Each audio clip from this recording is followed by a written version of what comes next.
Hello, my fellow subscribers and anyone who is new to the channel. Today we are going to be talking about GW showing us the 500 Worlds campaign.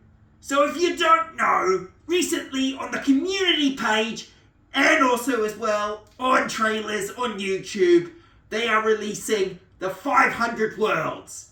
So basically this is a narrative that brings it into 11th edition. Now I just want to forewarn you that this has been done many times before.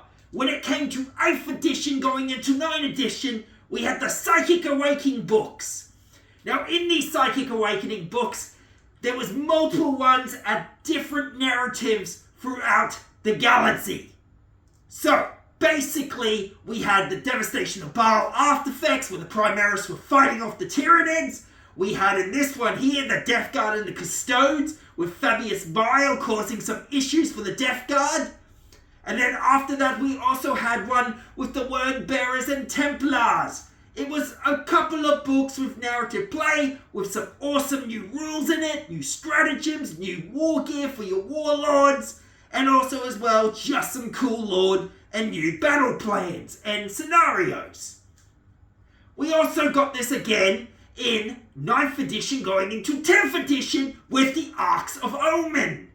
So, are we seeing a bit of a pattern here, everyone? Now, look, I am okay for these types of things. However, think about it for a second. What is coming out pretty much next year? 11th edition. Now these books, and as well as the models that go with them, they're not cheap, my brothers and sisters. So you buy all these books, you buy all these things, and then in a couple of months' time, they are not valid. Unless the rules aren't changed in a drastic way. But most of the time, they might be not valid anymore, so be warned. I'm not saying the 500 World books and the campaign is a bad thing, but if you're new to Warhammer, it is a way to get trapped into buying something and then only a couple of months later, it not being at any value whatsoever. Besides just adding as more books to your book pile. And trust me, I've been doing this for a long time. Now if you're Australian, normally these books cost around 80 to 90 AUD. Now I'm going to be honest here.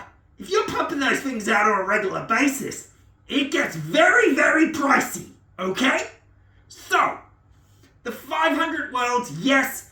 And also as well, they did a bit of FOMO and everything else, like with Titus now as the captain of everything. He's gone back to his original rank of the Second Company, and Guilliman has put him in action to retake the 500 Worlds and protect them. And we have seen that the Necrons are causing some issues.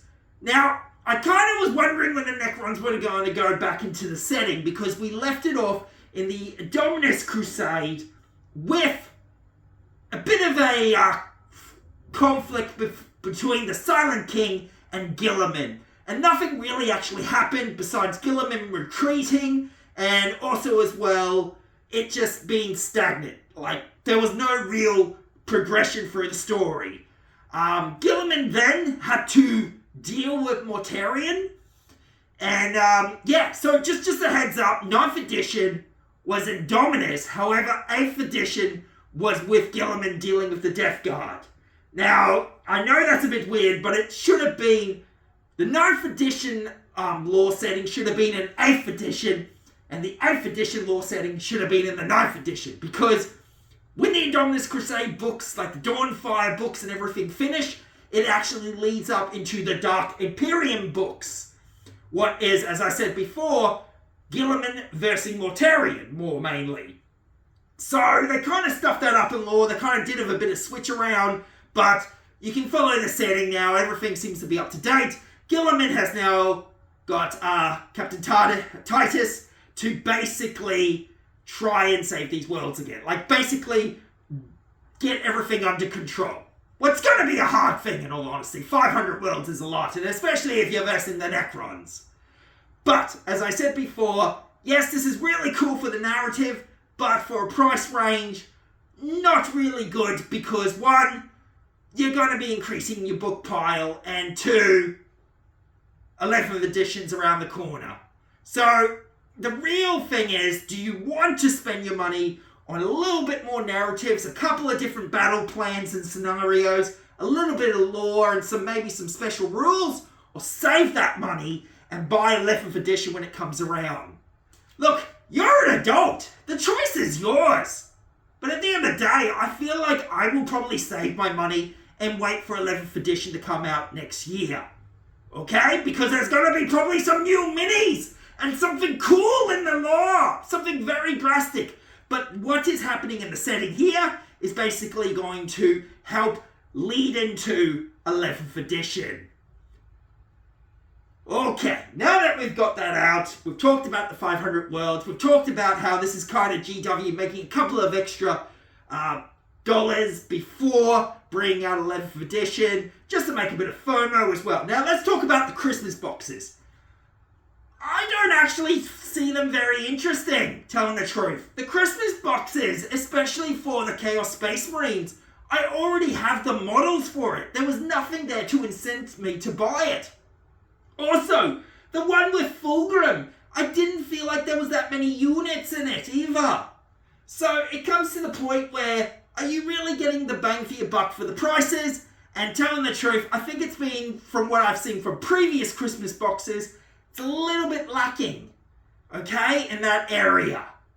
Anyway, as always, I hope you are training well, painting those minis, and blood for the Blood God, skulls for the Skull Throne.